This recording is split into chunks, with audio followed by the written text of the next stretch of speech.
தமிழக தொல்லியல் துறையின் இயக்குனராக இருந்து பதவி ஓய்வு பெற்ற முனைவர் நடன காசிநாதன் அவர்களுடன் ஒரு சிறிய சந்திப்பு. ஐயா, நீங்கள் பிராமி எழுத்து தமிழ் எழுத்து அப்படின்னு சொல்கிறோம். இப்போ அதை தமிழ் எழுத்துன்னு நம்ம சொல்கிறது தான் சரியாக இருக்குமா? அதை பற்றி நீங்கள் விளக்கம் சொல்ல முடியுமா? அதாவது தாமிலி அப்படின்ட்டு அந்த 18 வகை எழுத்துக்களை குறிப்பிடும் ஜைன நூல் ஒரு எழுத்தை குறிப்பிடுது. அது தாமிலிங்கிறது தான் தமிழி அப்படிங்கிற மாதிரி ஒரு சிலர் கருதுகிறாங்க. ஆனால் என்னுடைய கருத்து என்னென்றால், தாமிலின்னு சொல்ல வேண்டாம், அதை தாமிழின்னு சொல்ல வேண்டாம். தாமிழி தாமிலி ரெண்டும் சொல்ல வேண்டாம். ஏன்னா அது தமிழ், பண்டை தமிழ் தான். பிராகிருத மொழியில் அவன் தாமிலி அப்படின்னு சொன்னாங்க. அந்த எழுத்துக்களை பற்றி எழுத்துக்கள் குறித்திருக்கிறது வந்து பிராகிருத மொழியில் குறிச்சிருக்கிறாங்க. பிராமி, தாமிலி, இன்னும் திராவிடி, இப்படி பல எழுத்துக்களை அதில் குறிப்பிடப்படுகிறது. அதில் தாமிலி என்பது நம்முடைய தமிழ் அப்படின்ட்டு சில பேர் கருதுனாங்க. ஆனால் அந்த தாமிலிங்கிறதே தமிழைத்தான் பிராகிருத எழுத்தில் தாமிலி என்று குறிப்பிடுறான் அப்படி என்பது தான் சரி. அதனால் நாம் தமிழ் என்று தான் அதை குறிப்பிட வேண்டுமென்றால் நமக்கு இன்றைக்கு இருக்கிற தமிழை விட அது பழமையான தமிழ் என்பதால் அதை நாம் தொல் தமிழ் என்று குறிப்பிடலாம். அப்போ பிராமி அப்படின்னு சொல்கிற அந்த வழக்கு எப்படி வந்தது? அது பிராமி என்பது அது ஒரு கடவுளாகத்தான் இருக்கணும். அது ஒரு பெண் தெய்வம். அந்த பெண் தெய்வத்தை இவங்க வந்து அவன் அந்த 18 வகை எழுத்துக்களை குறிப்பிடும் போது முதல்ல கடவுளுடைய பெயரை முதல்ல குறிப்பிட்டு விட்டு அதற்கு பிறகு எழுத்துக்களை எல்லாம் குறிப்பிட்டிருக்கிறான். அதனால் இவர்களெல்லாம் என்ன கருதுகிறார்கள் என்றால் அதுவும் ஒரு வகை எழுத்து என்று கருதினார்கள். அது தவறு. அது கடவுள், பெண் தெய்வம், மற்றதெல்லாம் எழுத்துக்கள். அதில் இந்தியாவில் 18 வகையான எழுத்துக்கள், 17 வகையான எழுத்துக்கள் அப்பொழுது பழக்கத்தில் இருந்திருக்கிறது. அதில் ஒரு வகை எழுத்து நம்முடைய தமிழ் எழுத்து. சரி, இப்போது அதாவது இந்த ஏறக்குறைய ஒரு 10-15 ஆண்டுகளுக்கு முன்பு வந்த நூல்கள், தொல்லியல் துறை சார்ந்த நூல்கள் அனைத்துலேயும் வந்து பிராமி எழுத்துன்னு தான் சுட்டி எழுதுறாங்க. ஆமாம் இல்லையா? பிராமி எழுத்து, வட்டெழுத்து, பிறகு தமிழ் எழுத்து அல்லது பல்லவர் கால எழுத்து அப்படின்னு சொல்கிறாங்க. அப்போ இந்த தமிழி அப்படிங்கிறத முன்னெடுக்கிற முயற்சி எப்படி தொடங்குனது? எப்போதுலேருந்து அந்த முயற்சி இப்போ நடந்துட்டு இருக்கு? அதாவது தஞ்சை பல்கலைக்கழகத்தில் அப்பொழுது ஒரு கருத்தரங்கு நடத்தினாங்க.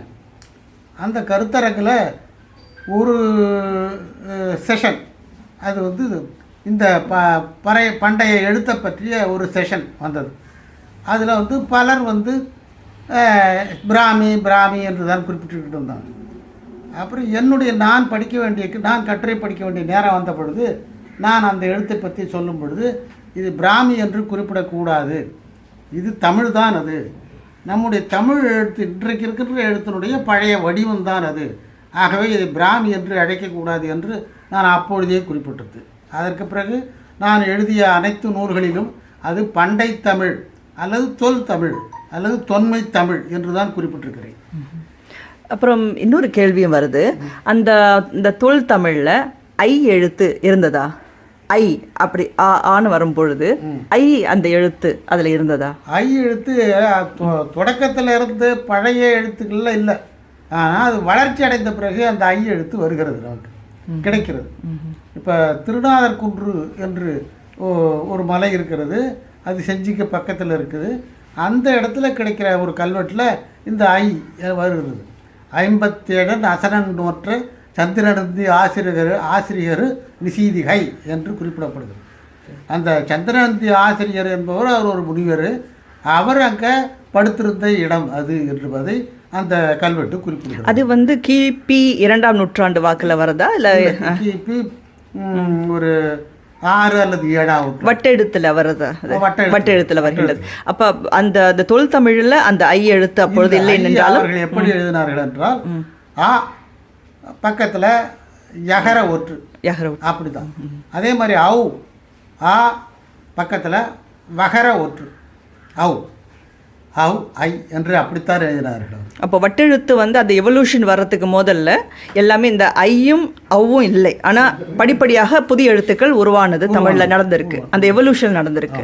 அப்போ இந்த மாதிரி ஐயே ஆ ப்ளஸ் யகர ஒற்று இருக்கு இல்லையா, அதை ரெண்டையும் சேர்த்து எழுதும் பொழுது அதை அந்த எவல்யூஷன், அந்த வளர்ச்சி, அது ஒரு தனி எழுத்தாக வளர்ச்சி அடைந்து விட்டது. அவ்வளோதான்.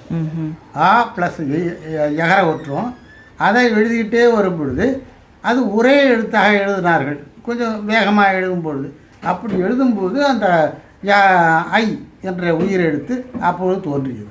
இப்போ கிரந்த எழுத்துக்கள் வந்து தமிழ் எழுத்துக்கள்ல உள்ளே நுழையிற காலகட்டம் அப்படின்னு பார்க்குற போது எந்த காலகட்டத்தை சொல்லலாம்? நமக்கு கிரந்த எழுத்து கிபி 3ஆம் நூற்றாண்டிலே நமக்கு கிடைக்குது தமிழ்நாட்டில். அது பல்லவ கிரந்தம் என்று சொல்லுவோம். அந்த பல்லவ கிரந்த எழுத்து அதாவது அது கூட தமிழ் நம்ம தொல் தமிழிலிருந்து உருவான எழுத்து தான். அது என்னுடைய கருத்துப்படி தொல் தமிழிலிருந்து உருவான எழுத்து தான் அந்த கிரந்த எழுத்தம். அந்த கிரந்த எழுத்து ஏன் அப்படி நம்ம சொல்கிறோம்னா அது சமஸ்கிருத வார்த்தைகளை எழுதுவதற்கு அவர்கள் இந்த எழுத்தை பயன்படுத்தினார்கள். சமஸ்கிருத ஒலிகளுக்கு தகுந்த சமஸ்கிருத ஒலிகளுக்கு தகுந்த எழுத்துக்களாக சமஸ்கிருத சமஸ்கிருத வார்த்தைகளுக்கு தகுந்த எழுத்தாக இந்த எழுத்தை அவர்கள் பயன்படுத்தினார்கள். ஆனால் வடிவம்னு பார்க்கும்பொழுது வட்ட எழுத்துலேருந்து மாறுபட்ட எழுத்தாக தான் பல்லவ கிரந்தம். பல்லவ கிரந்தம் இருக்குது. அதோடு நம்ம பார்க்குறோம் இப்போ பல்லவ ஆட்சி செய்த இடங்களையும் அதை தவிர்த்து இப்போ கடல் கடந்து போனாக்கா கம்போடியா, வியட்நாம், மலேசியா வரைக்கும் அன்றைய மலாயா அங்கெல்லாம் இருக்கிற கல்வெட்டுக்களில் பல்லவ கிரந்தங்கள் தான் அதிகமான கல்வெட்டுக்கள் அங்கே இருக்குது. ஆக அந்த எழுத்து அங்கே பரவி போயிருக்கும்னாக்கா இந்த கடல் வழி தொடர்புகள் நிறைய இருந்திருக்கணும் இல்லையா? கடல் வழியாகத்தான் போயிருக்கணும். அது அந்த பல்லவ கிரந்தம் கூட வட்ட எழுத்தினுடைய ஒரு வகையான எழுத்து தான். அது வட்ட எழுத்து மாதிரி தான் அதுவும் இருக்கும். அதில் அந்த சமஸ்கிருத மொழிக்கு சமஸ்கிருத வார்த்தைகளுக்கு ஏற்ப அதில் சில சவுண்டு ஓசை கிடைக்குது அந்த கிரந்த எழுத்தில். அதனால் அதை அவர்கள் பயன்படுத்தினார்கள். இப்போ தமிழகத்தை பொறுத்த வரைக்கும் உங்களுடைய காலகட்டத்தில், உங்களுடைய ஆய்வாளர்கள் நீங்கள் இருந்த காலகட்டத்தில் இந்த பல்லவ கிரந்தத்தை குறிப்பாக அதாவது தமிழகம் கடந்த பகுதிகளில் ஆய்வு செய்கிற முயற்சி எதுவும் நடந்ததா? நடந்ததா? டாக்டர் கேவி ரமேஷ் அப்படிங்கிற அவர் வந்து சீஃப் எபிகிராஃபிஸ்டர் மத்திய அரசு கல்வெட்டுத்துறையில் அவர் தலைமை அதிகாரியாக இருந்திருக்கிறார். அவர் அங்கெல்லாம் சென்று அந்த கிரந்த கல்வெட்டுக்களை எல்லாம் படியெடுத்து அவைகளை அவர் டிசைஃபர் பண்ணார். அப்படி பண்ணியிருக்கிறார் அவர். அந்த முயற்சியெல்லாம் நடந்திருக்குது. அது பிறகு டிஎன் சுப்பிரமணியம் அப்படிங்கிற ஒரு தமிழ்நாட்டுக்காரர்.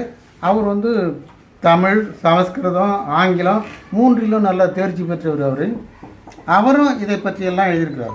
இந்த கம்போடியா, மலேசியா அங்கே கிடைக்கிற அந்த கல்வெட்டுக்கள், கிரந்த கல்வெட்டுக்களை எல்லாம் அவரும் படியெடுத்து படித்திருக்கிறாரு. அவர் இதை பற்றி எழுதியிருக்கிறார். இப்போ உங்களுடைய அனுபவத்தில் அரபிக் கல்வெட்டுக்கள் தமிழகத்தில் நீங்கள் பார்த்துருக்கிறீங்களா? 1-2 பார்த்துருக்குறேன். அதாவது இப்போ நாங்கள் அழகன்குளம் அப்படின்ட்டு ராமநாதபுரம் மாவட்டத்தில் அங்கே அகழாய்வு செய்த பொழுது எஸ்கவேஷன் அப்படி செய்த போது ஒரு சங்கில் இந்த அராபிக் எழுத்து எழுதப்பட்டு இருந்ததை நாங்கள் கண்டெடுத்தோம். அது பார்க்கறதுன்னு எங்கே போய் பார்க்கலாம்? அந்த சங்கு, அந்த சங்கு எங்களுடைய தொல்லியல் துறையில் தான் இருக்கணும். அது நாங்கள்லாம் அதை அகழாய்வு செய்து இப்பொழுது கிட்டத்தட்ட இப்போ 15-20 ஆண்டுகள் ஆகிறது. அது எந்த அளவுக்கு அங்கே இருக்கிறதா இல்லையா என்பதை இப்போ சொல்ல முடியாது. இப்போ மைசூரில் இருக்கிற அந்த கல்வெட்டு ஆவண பாதுகாப்பகம்னு இருக்குது. அதில் இருக்கிற அந்த கல்வெட்டுக்கள்லாம் வந்து முழுமையாக இன்னும் எல்லாமே ஆராயப்படலை அப்படின்னு சொல்கிறாங்க இல்லையா? அது எந்த அளவுக்கு உண்மையாக இருக்கும்? அது அவ்வளவு உண்மைன்னு சொல்ல முடியாது. ஏன்னா அங்கே இருக்கிற கல்வெட்டு படிகளை எல்லாம் அவர்கள் படித்திருக்கிறாங்க. டிரான்ஸ்கிரிப்ட் அப்படின்ட்டு பேப்பரில் எழுதி வச்சுருக்கிறாங்க. ஓரளவுக்கு முழுமையாக எழுதியிருக்கிறாங்க. ஆனால் ஆண்டுதோறும் அவர்கள் நிறைய கல்வெட்டுகளை புதுசாக கண்டுபிடிச்சிக்கிட்டு வராங்க. அப்படி கண்டுபிடிச்சிட்டு வரும்பொழுது அப்பொழுது உடனடியாக அதை வந்து டிசைஃபர் பண்ணி டிரான்ஸ்கிரிப்ட் எழுதியிருக்க மாட்டாங்க. அதனால் அதை மாதிரி சில கல்வெட்டுகள் இன்னும் படிக்காத நிலையில் கூட இருக்கலாம். இப்போ படியெடுத்த கல்வெட்டுக்கள்லாம் நம்ம அதை வந்து சரியான வகையில் பாதுகாக்க வேண்டிய ஒரு அவசியம் இருக்குது இல்லையா? ஏன்னா பாதுகாப்பாக தான் வச்சுருக்குறாங்க. அதெல்லாம் ஒன்றும் நம்ம பாதுகாப்பில் குறைய சொல்ல முடியாது. ஏன்னா நல்லா ஏசி ரூமில் ரேக்லெல்லாம் நல்லா அடுக்கி வச்சுருக்குறாங்க. அதெல்லாம் நம்பர் போட்டு அது எந்த இடத்துல படியெடுக்கப்பட்டது, அது எந்த இது டைனாஸ்டி, எந்த மரபை சார்ந்தது என்பதெல்லாம் ஓரளவுக்கு அவர்கள் எழுதி வைத்திருக்கிறார்கள். அந்த டிரான்ஸ்கிரிப்டும் இருக்காங்க. அதை நாம் குறிப்பாக போய் எனக்கு இந்த ஊர் கல்வெட்டினுடைய டிரான்ஸ்கிரிப்ட் வேணும் அப்படின்னு கேட்டோம்னா கொடுப்பாங்க. அங்கேயே உட்காந்து படிச்சுட்டு எழுதிட்டு வரணும். சார், களப்பிரர் காலம் இருண்ட காலம் அப்படின்னு சொல்கிறாங்க இல்லையா? களப்பிரர் பற்றி நீங்கள் ஒரு புத்தகம் எழுதியிருக்கிறீங்க. ஸோ உங்களுடைய சிந்தனைப்படி களப்பிரர் அப்படிங்கிற விஷயத்தை பற்றி கொஞ்சம் விளக்க முடியுமா? களப்பிரர் காலம் இருண்ட காலம் என்பது சொல்வது தவறு. ஏனென்றால் களப்பிரர் காலத்தில் பல நல்ல செயல்களெல்லாம் நடந்திருக்கு. அதில் சிறந்த மன்னன் அச்சுத விக்கிராந்தன் ஒருத்தன் இருந்திருக்கான் களப்பிரரில். அச்சுத விக்கிராந்தன் என்பது அவன் ஒரு கிபி 6-7ஆம் நூற்றாண்டெலாம் வந்திருக்கான். அச்சுத களப்பாளன்னு அவனுக்கு பட்டப்பெயர் இருந்திருக்கு, அச்சுத களப்பாளன். அப்படி களப்பாளர்கள், அந்த களப்பாளனை பல பேர் வந்து களப்பாளர் என்பவர் வேறு, களப்பிரர் என்பவர் வேறு, களப்பாளர் என்பவர் வேறு, இப்படியெல்லாம் சொல்லியிருக்காங்க. வரலாற்று ஆசிரியர்களே சொல்லியிருக்காங்க. அதில் சதாசிவ பண்டாரத்தார், மயிலை சீனி வெங்கடசாமி, டாக்டர் மா ராசமாணிக்கனார், இப்படி பல அறிஞர்கள் வந்து அவங்க வெவ்வேறானவர்கள் அப்படின்லாம் சொல்லியிருக்கிறாங்க. ஆனால் இந்த அனைத்து வார்த்தைகளுமே ஒன்று தான். களப்பாளர், களப்பாளர், களப்பிரர், இப்படி இவர்கள் அனைவருமே ஒருவர் தான். அவர்கள் இந்து மதத்துக்கு எதிர்ப்பானவர்கள் அப்படிங்கிற இன்னொரு கருத்து ஒன்று சொல்லிக்கிட்டு இருக்காங்க. அதுவும் தவறு. அவர்கள் கிபி 9-10ஆம் நூற்றாண்டில் நமக்கு வந்து இந்து மத கோயில்களுக்கு பல கொடைகள் வழங்கியிருக்கிறாங்க. அதில் குறிப்பாக பார்த்திங்கன்னா கோயம்புத்தூருக்கு பக்கத்தில் அங்கே ஒரு கோயிலுக்கு அவர்கள் வந்து கொடை வழங்கியது அங்கே இருக்கிற கல்வெட்டு நமக்கு புறப்படுத்துகிறது. அது மட்டும் இல்லாமல் அவர்கள் வேறு மதங்களையும் சார்ந்திருக்கிறாங்க. சமண மதம், பௌத்த மதம், இப்படி சார்ந்திருக்கிறாங்க. ஆனாலும் அவர்கள் வந்து பௌத்த மதத்தை தான் அதிகமாக ஆதரிச்சிருக்கிறாங்க. ஏன்னா நமக்கு வந்து தஞ்சை மாவட்டத்தில் அவர்கள் அதாவது மிடிவல் பீரியட்னு நம்ம சொல்லுவோம் வரலாற்றில். அந்த மிடிவல் பீரியடு காலத்தில் தஞ்சை மாவட்டத்தில் அவர்கள் தங்கியிருந்திருக்காங்க. அப்படி தங்கியிருக்கும் அப்புறம் அவர்கள் சங்க காலத்துலேயும் பூம்புகார்லேயும் இருந்திருக்கிறாங்க. அதில் தான் அச்சுத களப்பாளன் என்ற மன்னன் குறிப்பிடப்படுகிறாங்க. அதற்கு பிறகு சில அந்த பிரிவினரை சில பேர் வந்து இந்த தஞ்சை சுற்றியுள்ள பகுதியில் சில இடங்களில் வாழ்ந்துருக்கிறாங்க. அதுக்கெல்லாம் நமக்கு கல்வெட்டு சான்றுகள்லாம் கிடைக்குது. அப்புறம் பிற்காலத்தில் அதற்கு பிறகு பிற்காலத்தில் கோயம்புத்தூர் பகுதியில் அவர்கள் இருந்திருக்கிறாங்க. கோயம்புத்தூர் பகுதியில் அங்கே களப்பிரர்கள் வந்து வாழ்ந்திருக்கிறாங்க. அப்படிங்கிறதுக்கு அங்கேயும் நமக்கு நிறைய கல்வெட்டுகள் சான்றுகள் கிடைக்குது. ஒன்று கோயம்புத்தூர் மாவட்டத்து கல்வெட்டா? கோயம்புத்தூர் மாவட்டம் பொன்னிவாடி என்ற ஊரில் கிடைச்ச ஒரு கல்வெட்டில் தந்திராதித்ய குலதிலகன் சார்வபௌமன் கலி நிருப்ப கல்வன் ஆயின கோக்கண்டன் ரவி. கலி நிருப்ப, கலி அரசன், நிருப்பன்னா அரசன், கலி நிருப்ப கல்வன் ஆயின, அவன் வந்து கல்வன், அவன் அந்த களப்பிரன். களப்பிரருக்கு கல்வன்னு அவங்களை களப்பிரர்களை குறிப்பிடுறது. கல்வன் ஆயின கோக்கண்டன் ரவி என்று வருகிறது. இப்படி அவர்களுக்கு தந்திராதித்ய குலதிலகன், சார்வபௌமன், கல்வனாயின, கலி நிருப்ப கல்வனாயின கோக்கண்டன் ரவி. கலி நிருப்பன், கலி வம்சத்தை சார்ந்தவர். கலி பல்லவ வம்சம், சோழ வம்சம் அப்படின்லாம் சொல்கிறோம்ல, அது மாதிரி அந்த கலி என்பது ஒரு வம்சமாகவும், கலி நிருப்பன் அந்த வம்சத்தை சார்ந்த அரசன் கல்வன் என்று குறிப்பிடப்படுது அந்த பொன்னிவாடி கல்வெட்டு. அந்த டிரான்ஸ்லேஷனல் பீரியடு சார்ந்த கல்வெட்டு ஒன்று அங்கே பூலாங்குறிச்சியில் நாங்கள் கண்டுபிடிச்சோம். 3 கல்வெட்டு அந்த மலையில் கண்டுபிடிச்சோம். அதில் ஒரு மன்னனுடைய பெயர் சேந்தன் கூற்றன் அப்படின்னு வருது. சேந்தன் கூற்றன். இந்த கூற்றனுக்கும் கூற்றுவ நாயனார், நம்முடைய நாயன்மார்கள் 63 நாயன்மார்களில் ஒரு நாயன்மார் கூற்றுவ நாயனார்னு ஒருத்தர் வர்றார். அதனால் அந்த கூற்றனுக்கும் இந்த கூற்றுவ நாயனாருக்கும் ஏதாவது தொடர்பு இருக்குமா, அல்லது இந்த கூற்றுவ நாயனாருடைய முன்னோர்கள் யாராவது இந்த கூற்றனை சார்ந்தவர்களாக இருக்கலாமா, அப்படியெல்லாம் எங்களுக்கு ஒரு சந்தேகம் ஏற்பட்டது. நான் அதையெல்லாம் எழுதியிருக்கிறேன். களப்பிரர் என்ற நூலில் இதை பற்றியெல்லாம் நான் ஒரு விரிவான வரலாறு ஆய்வு செய்திருக்கிறேன். அப்புறம் மூர்த்தி நாயனாருக்கும் இந்த கடற்பரருக்கு கூட ஏதாவது தொடர்பு இருக்குமா என்று அதை கூட நான் ஆய்வு செய்திருக்கிறேன். கல்வெட்டில் கிபி 8ஆம் நூற்றாண்டு சார்ந்த கல்வெட்டில் இந்த கடற்பரர்களை பற்றி நமக்கு செய்தி கிடைக்குது. அப்போல்லாம் இந்த பூலாங்குறிச்சி கல்வெட்டு இதெல்லாம் கிடைக்கிறதுக்கு முன்னாடி அதைத்தான் கடற்பரர் அப்படிங்கிறது, அதைத்தான் எல்லாரும் சான்றாக சொல்லுவாங்க. கடற்பரரை பற்றி இந்த கல்வெட்டு குறிப்பிடுது. அதுக்கு முன்னாடியே இந்த பூலாங்குறிச்சி கல்வெட்டில் நமக்கு கூற்றன் அந்த சேந்தன் கூற்றன் என்ற அந்த செய்தி நமக்கு கிடைக்கிது. இது எல்லாத்தையும் வச்சு அதில் வெள்ளலூர், கோயம்புத்தூர் மாவட்டத்தில் வெள்ளலூர் என்ற இடத்துல தான் இந்த கடற்பரரை பற்றிய ஒரு 2-3 கல்வெட்டு அங்கே கிடச்சிது. அதில் அவங்க வந்து சந்திராதித்ய குலத்திலகம் என்று குறிப்பிடப்படுகிறார். சந்திராதித்ய குலத்திலகம் வெள்ளலூர் கல்வெட்டில் சந்திர ஆதித்ய குலத்திலகம். சந்திரன்னா சந்திரன், ஆதித்யன்னா சூரியன். சந்திர சூரிய குலத்தை சார்ந்தவன். இப்போ சோழர்கள்லாம் சூரிய வம்சத்தை சார்ந்தவங்க, பாண்டியர்கள்லாம் சந்திர வம்சத்தை சார்ந்தவங்க. இந்த கடப்பரன் வந்து இவன் சந்திரன் சூரியன் 2 பேரையும் குறிப்பிட்டு அவர்களுடைய குலத்தை சார்ந்தவன். சந்திராதித்ய குல திலகன், அது திலகத்தை போன்றவர்.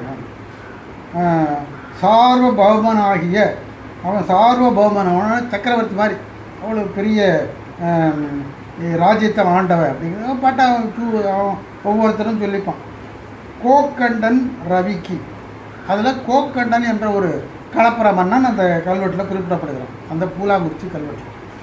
அதெல்லாம் வச்சு நான் ஒரு அந்த மன்னர்களுடைய பட்டியலே ஒன்று நான் தயார் செய்து இந்த புக்கில் எழுதியிருக்கிறேன். அதில் கண்டன் என்பவன் பழைய கலப்பரனாக இருந்திருக்கிறான்.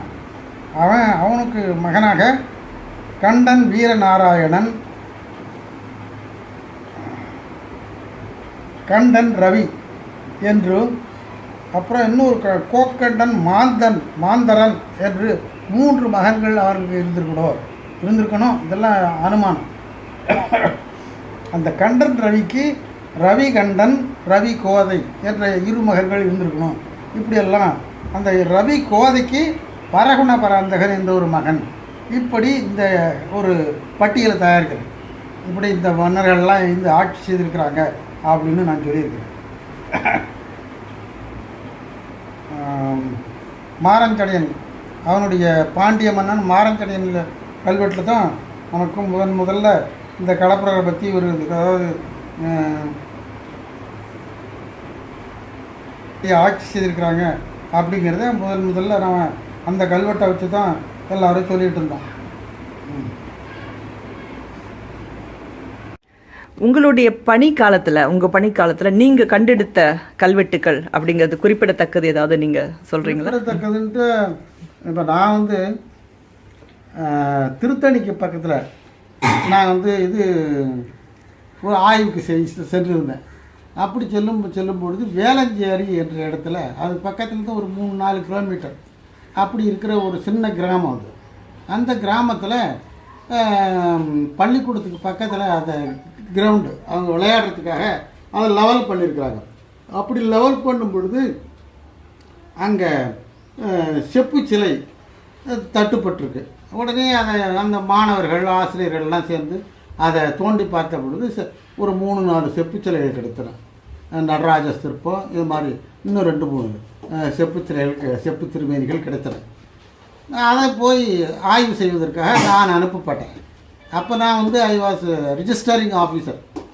அப்படி இருக்கும் பொழுது என்னுடைய இயக்குனர் அனுப்பினார். அங்கே போய் நான் ஆய்வு செய்த பொழுது இங்கே ஏதாவது கல்வெட்டுகள் கிடைத்ததா, வேறு ஏதாவது செப்பு பட்டயங்கள் ஏதாவது கிடைத்ததா அப்படிங்கிறது நான் அந்த ஊர் மக்களை கேட்டேன். அப்போ ஒருத்தர் அதில் சொன்னார், இங்கே செப்பு பட்டயம் கூட கிடச்சிருக்கு, 2 செப்பு பட்டயம் கிடச்சிது, அவர் இந்த வீட்டில் வச்சுருக்கிறாரு, அவர்கிட்ட இருக்குது, உங்களால் அதை படிக்க முடியுமா அப்படின்னு கேட்டார். நீ கொண்டு வர சொல்லுங்கள், நான் இங்கேயே படித்து காட்டுறேன் அப்படின்னு சொன்னேன். உடனே அப்புறம் அவர் அந்த பர்சன் அவர் யார் வீட்டில் இருக்குங்கிறத அங்கே போய், அப்புறம் அந்த நேரத்தில் மணியக்காரர் இருந்தாங்க, தாய்தார் அலுவலகத்தினுடைய சிப்பந்தி ஒருத்தர் இருந்தார். அவங்களெல்லாம் சொல்லி, சார் இவர் வந்து ஒரு அலுவலர், அவர் ஆஃபீஸர், தொல்லியல் துறையிலேருந்து வந்திருக்கிறார், அதனால் இவர்கிட்ட காட்டினா அது யாருடைய செப்பு பட்டயம் அப்படிங்கிறத அவர் கண்டறிந்து உங்களுக்கு சொல்லுவார். அதனால் போய் அந்த செப்பு பட்டயத்தை கொண்டு வர சொல்லுங்கள், உடனே கொண்டு வர சொல்லுங்கள் அப்படின்னு சொன்னாங்க. உடனே அப்புறம் போனவங்க அந்த தாசில்தார் அலுவலக அதிகாரி போனதால் அவர் உடனே அந்த செப்பு பட்டயங்களை எடுத்துக்கிட்டு வந்தார். 2 செப்பு பட்டயம், 2 கையிலையும் 2 செப்பு பட்டயம், பெரிய பெரிய ஏடுகள் உள்ள செப்பு பட்டயம். அப்படி எடுத்துக்கிட்டு வந்த பிறகு என்கிட்ட கொண்டாந்து காட்டினாங்க. அப்புறம் நான் படித்தேன். அதில் பார்த்தா பல்லவ மன்னன் அபராஜிதன் அவனுடைய காலத்திய செப்பேடு ஒன்றும் சோழ மன்னன் பராந்தகனுடைய காலத்திய செப்பேடு ஒன்றும் இருந்தது. 2 செப்பேடும் நல்ல நிலையில் இருந்தது.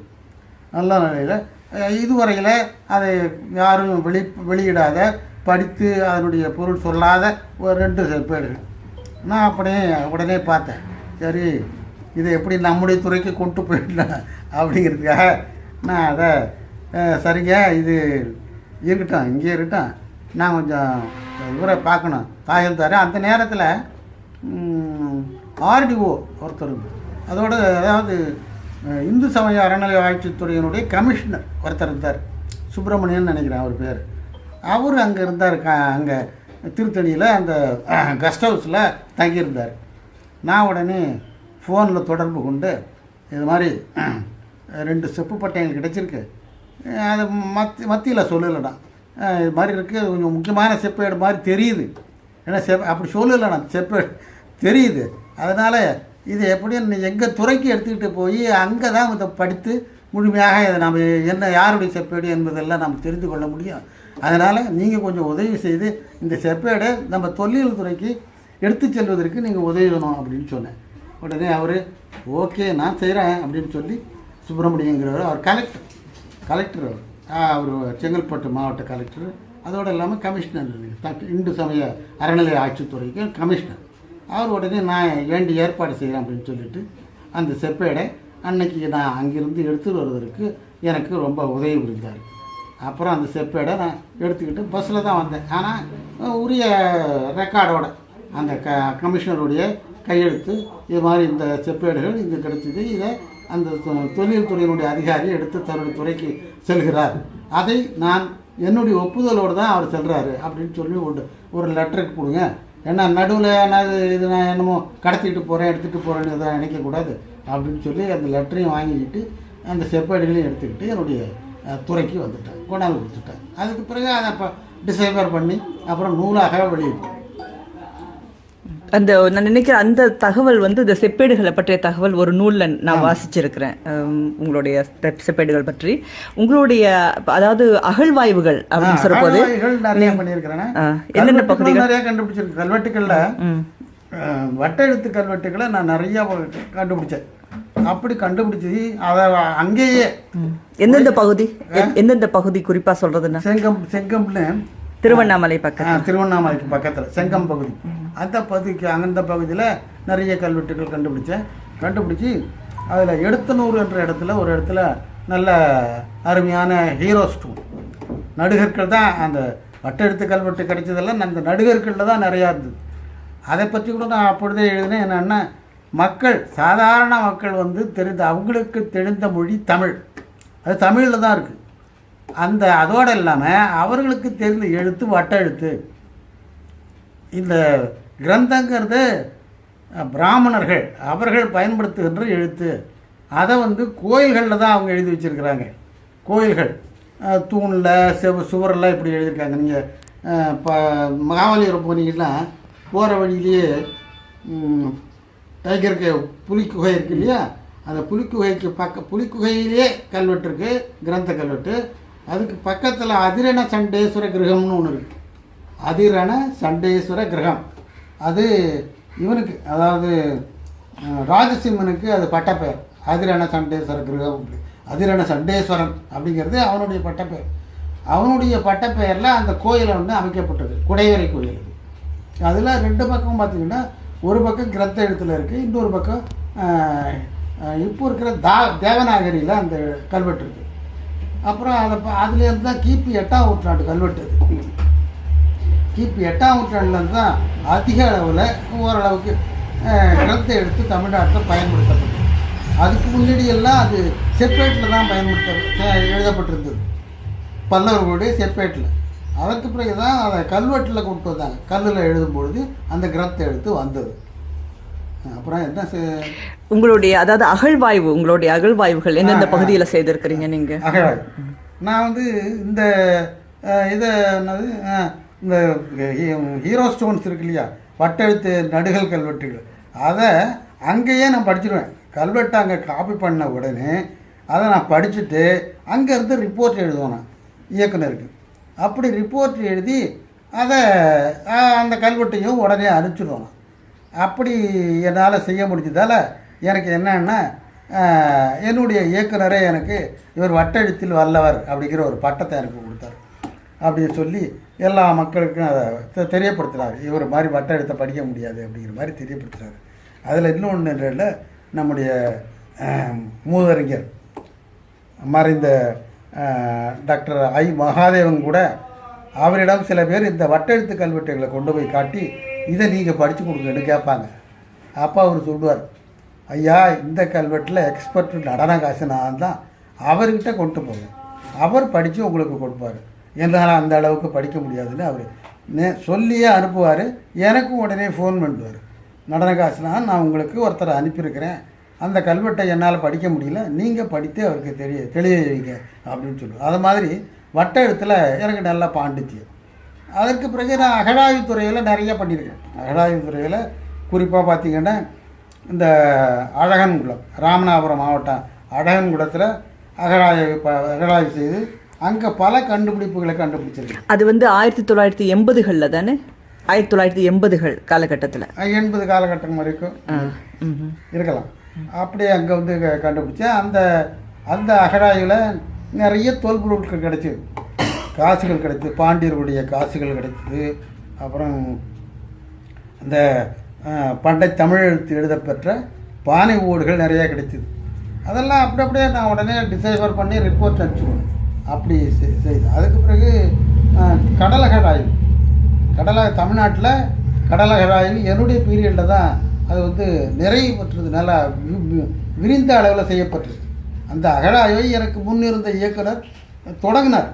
அதாவது கடல் அகழாய்வு அதாவது கோவாவில் இருக்கிற நேஷ்னல் இன்ஸ்டிடியூட் ஆஃப் ஓஷனோகிராஃபி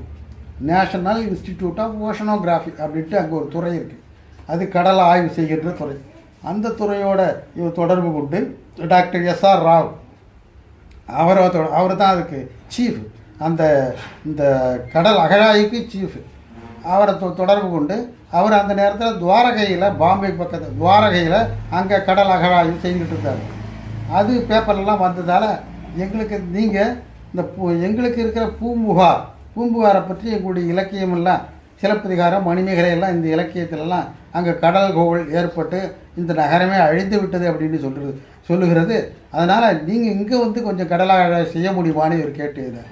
அவர் உடனே தாராளமாக செய்யலாம் அப்படின்ட்டு அவர் உடனே ஒப்புதல் கொடுத்து, அதற்கு பிறகு நாங்கள் அது ஒரு ப்ரொப்போசல் கவர்மெண்ட்டுக்கு அனுப்பி, அந்த ப்ரொப்போசலுக்கு கவர்மெண்ட்டு ஒப்புதல் கொடுத்து எங்களுக்கு அவங்க டாக்டர் ஜெயலலிதா பீரியடில் 2.5 crore அப்போ எங்களுக்கு வந்து சேங்ஷன் ஆச்சு.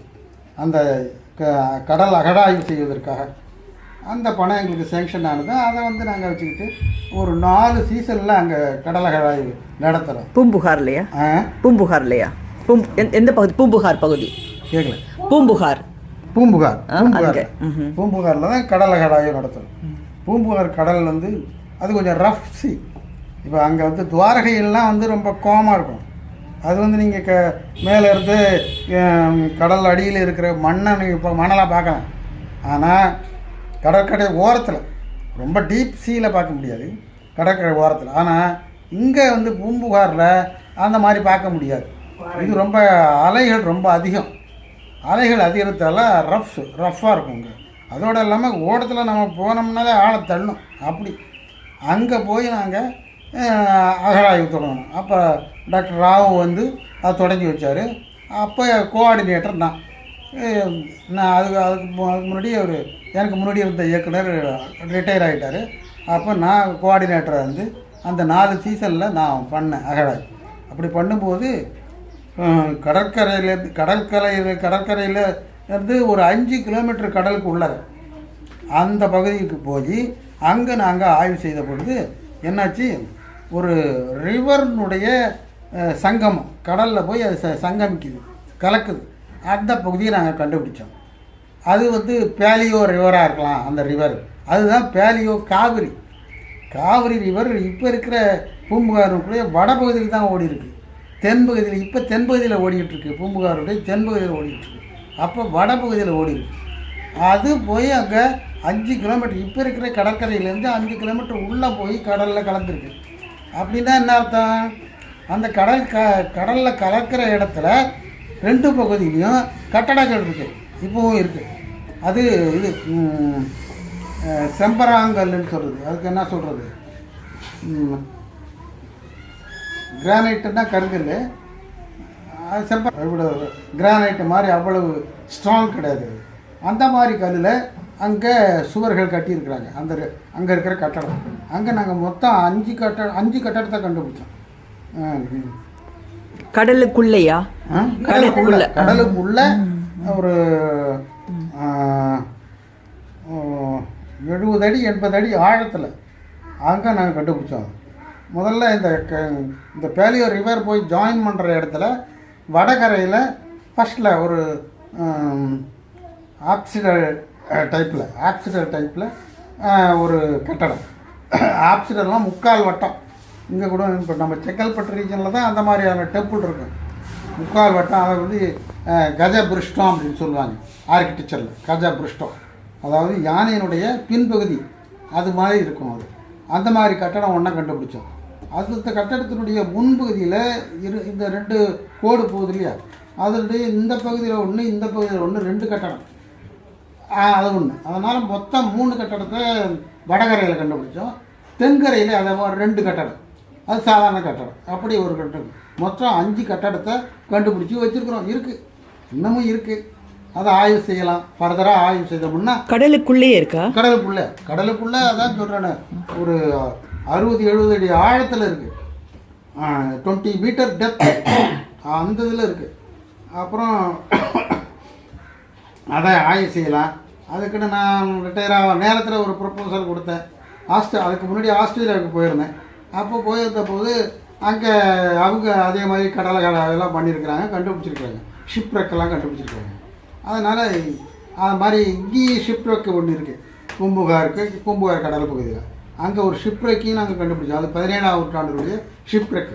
அந்த 17ஆம் நூற்றாண்டினுடைய காலகட்டத்தினுடைய இது லெட் இக்னைட், அந்த லெட் பார் வந்து ஈயக்கட்டிகள் ஒரு 1.5 அடி நீளத்தில் ஒரு 50-60 கிலோ எடையில் அந்த லெட் பார் அங்கே கிடச்சிது. அந்த கப்பலில், ஷிப்ரெக்கான கப்பலில் அதுக்கு அப்படியே கவிழ்ந்துருக்கு ஷிப்ரெக். அந்த இதில் அந்த லெட் பாரெல்லாம் நாங்கள் வெளியில் எடுத்தோம். எல்லாத்தையும் எடுக்கலை, ஒரு 10 லிக்னைட் எடுத்துருக்குறோம் லெட் பார். எந்த நாட்டுடைய கப்பல் அது? அது நார்வே, நெதர்லாண்டனுடைய லெட். அந்த அங்கேருந்து புறப்பட்டு வந்த கப்பல் இங்கே வந்திருக்கு. அது அங்கேருந்து சில குட்ஸ்களை ஏற்றிட்டு வந்திருக்கு. அப்படி இருக்கும்போது இந்த லெட் இக்னைட்டையும் அவங்க வந்து எப்போ மற்ற நாடுகளுக்கு ஏற்றுமதி செய்திருக்காங்க. இது வந்து லண்டனில் மேனுஃபேக்சர் ஆனது அந்த லெட் இக்னைட். அதனால் அந்த கண்டுபிடிச்சி அதனுடைய காலம் அந்த இக்னைட் அதுலேயே ஒரு பக்கம் அந்த 1976 நம்ம போட்டுருக்கு. இதெல்லாம் இப்போ மறந்து போயிட்டு. அதில் இன்னொரு பக்கம் அந்த பிரிட்டிஷ் ராணினுடைய முடி அது இருக்குது, ஃபிகர் இருக்குது.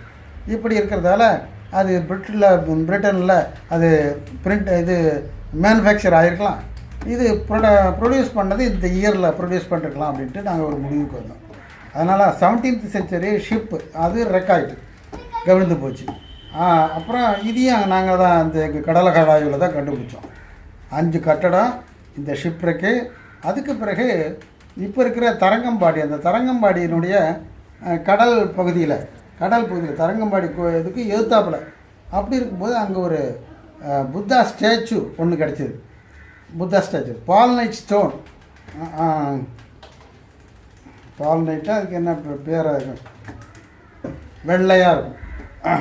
அந்த ஸ்டோனில் செய்யப்பெற்ற மேனுஃபேக்சரான புத்தா ஒரு 1 அடி 2 அடி உயரத்தில் ஒரு புத்தா ஸ்டேச்சு ஒன்று கிடச்சிது. அது அப்புறம் இப்போது இருக்க அங்கே நாங்கள் பூம்புகாரில் இப்போது அங்கே ஒரு மியூசியம் வச்சுருக்கிறோம், இந்த கடலகடாய் மியூசியம். அதில் கிடைத்த பொருட்களை எல்லாம் கொண்டு வந்து அந்த மியூசியத்தில் வச்சுருக்கோம். அதில் இந்த புத்தா ஸ்டேச்சுயும் வச்சுருக்கிறோம். அப்படி அது மாதிரி இது மாதிரி பல பொருட்கள் கிடைக்குது. அப்புறம் கடற்கரை ஓரத்தில் கடல், அதாவது இந்த அலைகள் மோதுது பாருங்கள், அந்த இடத்துல சில கட்டடங்கள் அது பில்ட் ஆஃப் கிரானைட்டில் கட்டியிருக்காது சுவரெல்லாம். அப்புறம் இப்போ இருக்கிற அந்த மணல் பரப்பில் அந்த அலை வந்து திரும்புது இல்லையா, அந்த ஏரியாவில் அங்கே சில செங்கல் கட்டடம்லாம் இருந்திருக்கு. அந்த செங்கல் கட்டடம்லாம் இருந்ததுக்கு நமக்கு சில தடயங்கள், அந்த செங்கல்லாம் கரைஞ்சி அது அப்படியே செம்மண் மேடு மாதிரி இருக்குது, அங்கங்கே விட்டு விட்டு இருக்கும் செம்மண் மேடு மாதிரி. அது அந்த செங்கல் கட்டடத்தினுடைய அழிவு அப்படின்னு அது கட்டடம். அதாவது செங்கல் கட்டட பகுதி அது வந்து காலம் கிமு 3ஆம் நூற்றாண்டாக இருக்கலாம் அப்படின்ட்டு இருக்கிறோம்.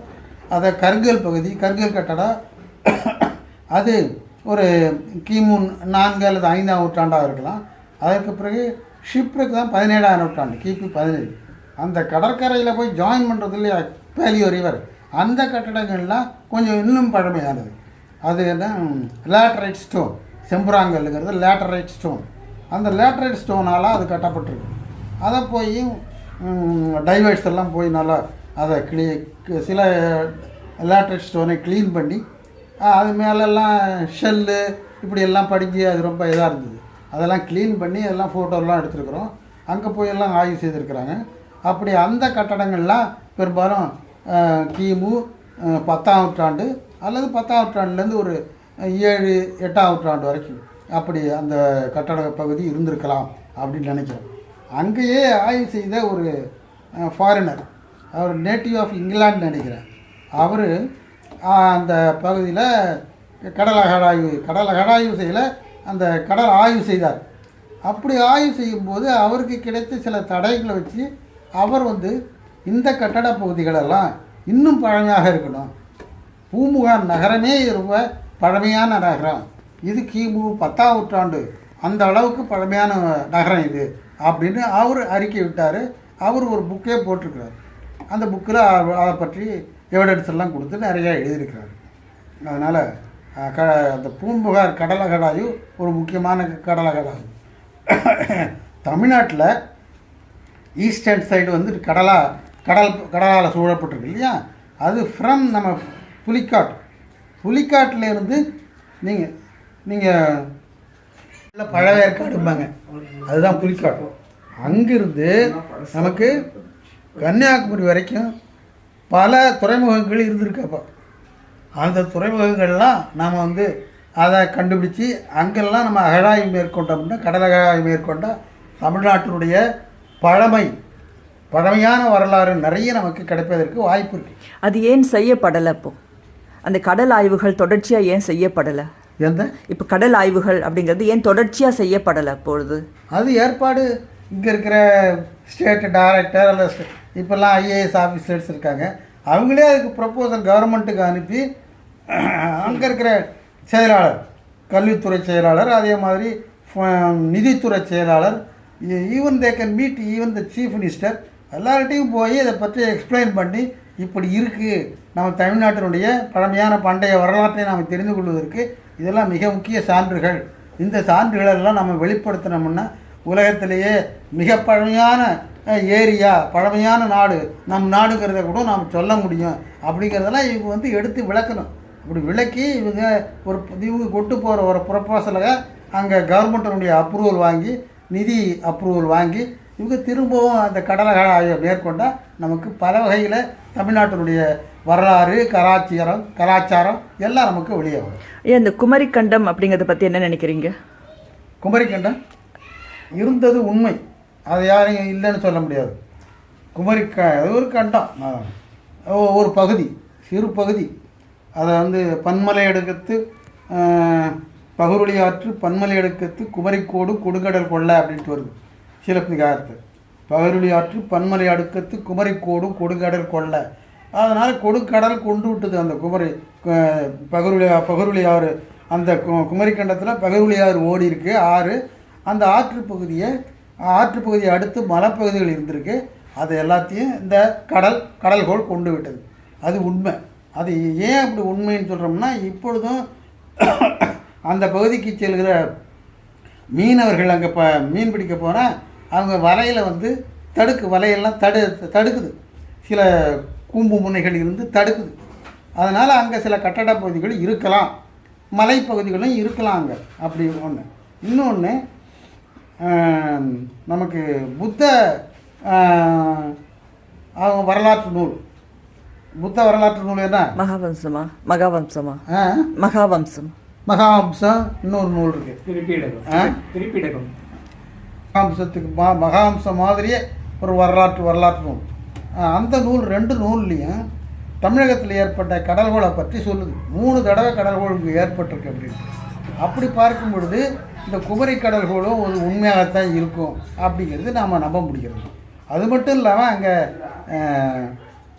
நம்ம அடியாருக்கு நல்லாறு உரை, சிலப்பதிகாரத்தினுடைய அடியாருக்கு நல்லாறு உரையில் அந்த குமரி கண்டத்தை பற்றி நல்லா விரிவாக எழுதியிருக்கிறாரு.